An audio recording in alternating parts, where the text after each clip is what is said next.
किसी ने कहा है कि पैसा कहता है कि आप आज मुझे बचा लो, कल मैं आपको बचा लूँगी। किसी ने कहा है कि पैसा बचाना भी पैसे कमाने से कम नहीं होता है।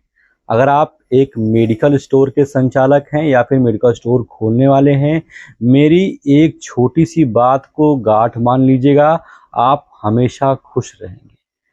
आपका डेली का जो प्रॉफ़िट होता है, मैं प्रॉफ़िट की बात कर रहा हूँ, सेल की बात नहीं कर रहा हूँ। आपका डेली का जो प्रॉफ़िट होता है, उसका 10% से अधिक आपका खर्चा नहीं होना चाहिए। अगर आप अपने प्रॉफ़िट के 10% से अधिक भाग को खर्च कर दे रहे हो दिन में, तो आप धीमे-धीमे करके या तो लॉस में जाओगे या फिर आपका जो पैसा है वो आपको कभी भी दिखेगा नहीं। मान लीजिए आपने एक दिन में ₹1000 का प्रॉफ़िट अर्न किया है, तो आपको ₹100 से अधिक का खर्चा नहीं करना चाहिए। होता क्या है कि अज्ञानतावश हम ₹1000 के प्रॉफ़िट में कम से कम 5-6 हज़ार रुपए का माल हमको बेचना पड़ेगा। तो हमें 1000 नहीं बल्कि हमें 5-6 हज़ार रुपए दिखता है। मतलब लगता है कि 5-6 हज़ार रुपए हमने कमा लिए हैं और उसी जोश में हम अबे लाओ कोल्ड ड्रिंक लाओ, लाओ बिरयानी लाओ, कुछ लाओ, ये लाओ, वो लाओ, पिज़्ज़ा लाओ और हम एन्जॉय करना शुरू कर देते हैं। 6000 रुपए की बिक्री हमने की और ₹1000 का हमने या ₹500 का हमने खा पी लिया, एन्जॉय कर दिया, उड़ा दिया। अगर आप ये फ़ॉर्मूला अपनाएँगे तो हमेशा से परेशान रहेंगे मेरे भाई। आपको प्रॉफ़िट देखना है कि अगर मैंने मैंने ₹6000 की बिक्री करी है तो मेरा प्रॉफ़िट कितना हुआ है और उस प्रॉफ़िट का 10% से अधिक खर्चा होना ही नहीं चाहिए। आपको बहुत ज़्यादा कैलकुलेटिव होना पड़ेगा और जो आपके अनावश्यक खर्चे हैं, जो आपका अनावश्यक लीकेज है, आपको पहले उसको कंट्रोल करना होगा। आपकी गाड़ी कहाँ पर पेट्रोल खा रही है, आपके अकाउंट से पैसे कहाँ-कहाँ पर जा रहे हैं, इन सारे विषयों की जानकारी आपको प्रॉपर होनी चाहिए और इन सब पर आपका कंट्रोल होना चाहिए, तब जाकर के आपको मेडिकल स्टोर से कमाए हुए पैसे आपके खाते में दिखाई देना शुरू होंगे। अदरवाइज़ आप कमाओगे तो बहुत लेकिन आपको दिखेगा कुछ भी नहीं, क्योंकि आपको मेडिकल स्टोर कमाए हुए भाग में से ही दोबारा दवाइयाँ परचेज़ करनी होती हैं, अपना खर्चा चलाना होता है, इसके अलावा बहुत सारे और खर्चे होते हैं, दुकान का खर्चा देना होता है, तो आपको दिखेगा कुछ नहीं। आप कहोगे यार मैंने दिन भर में बिक्री कर ली है ₹20,000 की लेकिन दिख कुछ नहीं रहा है। भाई साहब आपको जो एक्स्ट्रा लीकेजेज़ हैं उसको बचाना होगा, सिद्धांत बना लीजिए, हमेशा 10% से अधिक खर्चा आपको करना ही नहीं है। अगर आपका खर्चा 5% में चल जा रहा है, तो ये बहुत अच्छी बात है। इसके अलावा आपको ये कुछ छोटी चीज़ें हैं लेकिन बहुत इम्पोर्टेंट चीज़ें हैं और आदमी तब समझ पाता है जब इस कुर्सी पर बैठता है। मैं अपने वीडियोज़ के माध्यम से आपके लिए रोज़ मेडिकल स्टोर के बारे में इन्फॉर्मेटिव वीडियोज़ लाने का प्रयास पूरे मेहनत के साथ में करता हूँ।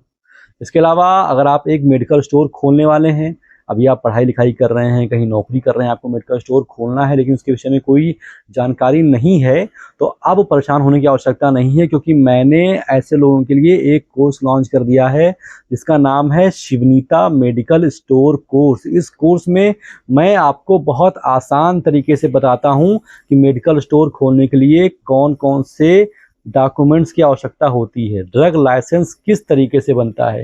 इसके अलावा आपको मेडिकल स्टोर खोलना है तो पहली बार आप कौन-कौन सी दवाइयाँ ला करके अपने मेडिकल स्टोर में रख लें।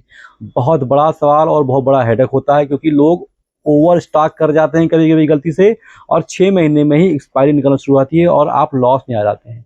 मैंने इस कोर्स में आपको बाकायदा 300-400 दवाओं की लिस्ट दे रखी है कि आप ये दवाइयाँ खरीदिए और अपना मेडिकल स्टोर शुरू कर दीजिए। इसके अलावा आपको मेडिकल स्टोर खोलना है तो रैक काउंटर कैसे बनता है, क्या खर्चा, क्या लागत आता है। मैंने अपने बहुत सारे भाइयों को सुना है रोते हुए, यार रैक काउंटर गड़बड़ बन गया, ज़्यादा खर्चा आ गया, मुझे उसने लूट लिया।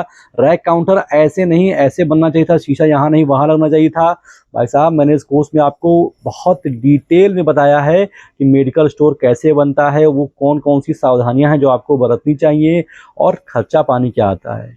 इसके अलावा आपके दुकान पर डीआई साहब पहली बार आएंगे तो उनका बहुत कॉमन सवाल होता है कि मुझे शेड्यूल H1 और नारकोटिक का रजिस्टर दिखाइए, और 70% लोग नहीं दिखा पाते हैं और अच्छा खासा फाइन झेल बैठते हैं।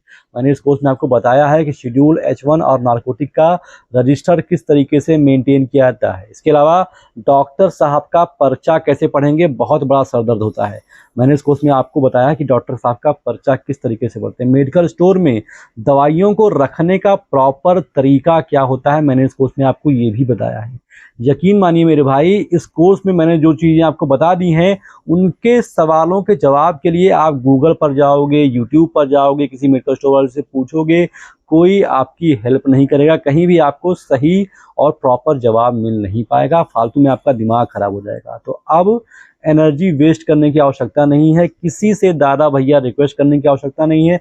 अगर आपको मेडिकल स्टोर खोलना है तो ये कोर्स आपके लिए बहुत गजब का कोर्स मैंने लॉन्च कर दिया है। करना सिर्फ इतना है कि आप प्ले स्टोर पर जाइए, वहां पर टाइप कीजिए शिवनीता, मेरा ये लोगो दिखेगा, इस ऐप को डाउनलोड कीजिए, लॉगिन कीजिए, परचेज कीजिए और सिंगल क्लिक में अपने घर बैठे अपने ही फोन में एक प्लेटफॉर्म पर सारी जानकारियां बड़े ही आराम से पा जाएंगे आप।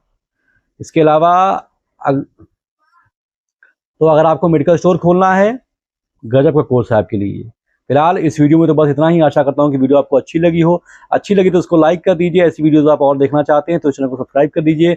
अगर आप एक मेडिकल स्टोर वाले हैं या फिर मेडिकल स्टोर बनने वाले हैं या फिर मेडिकल स्टोर वाले बनने वाले हैं तो ये चैनल आपका है भाई, क्योंकि ये भारत का एकमात्र चैनल है जो आपके धंधे के बारे में बात करता है, मेडिकल स्टोर के बारे में बात करता है। तो अगर आप मेडिकल स्टोर वाले हैं तो ये चैनल सब्सक्राइब ही कर दीजिए मेरे भाई। फिलहाल अभी तक मेरे साथ इतने धैर्य से बने रहने के लिए, आप सबके समय के लिए तहे दिल से आप सभी दर्शकों का बहुत बहुत शुक्रिया।